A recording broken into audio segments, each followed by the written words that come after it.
was very little and I don't remember anything. I'm writing from the words of my parents. When I was just born, we lived in a one-room apartment.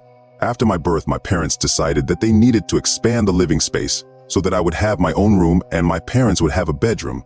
They began to look for a two-room apartment in their area and came across an advertisement for the sale of a wonderful two-room apartment in a good area. The apartment was being sold by a lonely, mysterious woman. Her surname seemed to be Polish. The parents really liked the apartment. After talking with this woman, they decided to exchange apartments with an additional payment. While the documents were being drawn up, this woman behaved strangely, to put it mildly. She kept complimenting my mother and trying to touch her face, like patting her on the cheek, etc. My mother also wore a black ring back then for the evil eye. This aunt grabbed my mother's hand, looked at the ring, and told me that she was interested in esotericism, all kinds of witchcraft. In general, she behaved unusually and pestered her mother all the time. The parents, of course, were embarrassed, but you never know, there are all sorts of people, especially since they really liked that apartment. In general, the transaction was completed successfully. Things were moved, cosmetic repairs were made in the new apartment, and we began to live. At the same time, during the renovation, my mother found a bunch of needles stuck into the walls of the apartment along the entire perimeter of the rooms. But she didn't worry then. She didn't believe in mysticism. She pulled out these needles with her bare hands and threw them in the trash. And from that moment on, my mother suddenly began to experience terrible quincus edema, and mainly swelling of the face. Then the lips will swell, then the eyes are not visible at all. Mom went to the doctors, took tests, underwent examinations, but nothing was found for her. According to the test, she was absolutely healthy. Why? All the doctors diagnosed an allergic reaction of unknown etiology, prescribed anti-allergic drugs, and that's...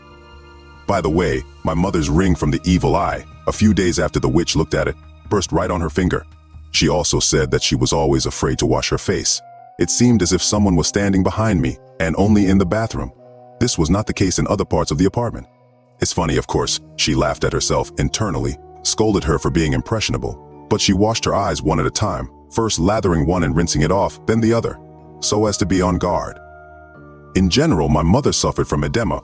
At that time, she was again in the hospital, in an inpatient unit, and she and her father, on the advice of friends, went to one granny who treated people. This grandmother told me to look for the enchanted piece of hardware in the apartment. The next day in the evening, my mother came home from the hospital and fell asleep. She was injected with allergy medications in the hospital, so she constantly fell asleep from them. It was already evening, about 9 o'clock, and it was dark outside. For the second day in a row, Dad dug up the entire apartment in search of the enchanted piece of iron until he found something metal in the threshold of the bathroom. He carefully pulled out this thing from under the wooden threshold with an awl. It turned out to be a wire tangled in some strange way. Another piece of wire was wound on a piece of wire. They were woven with a third, and so on. He took it with pliers and went to burn it in the kitchen over a regular gas stove. Then the doorbell rang, which woke up my mother. She heard her father go out into the vestibule, talk to someone, and after a couple of minutes he closed all the doors and went into the kitchen. Mom came out to him and asked what happened, who came to see him at night. Dad tells her that he found the piece of iron that the healer was talking about, started burning it, and heard a bell.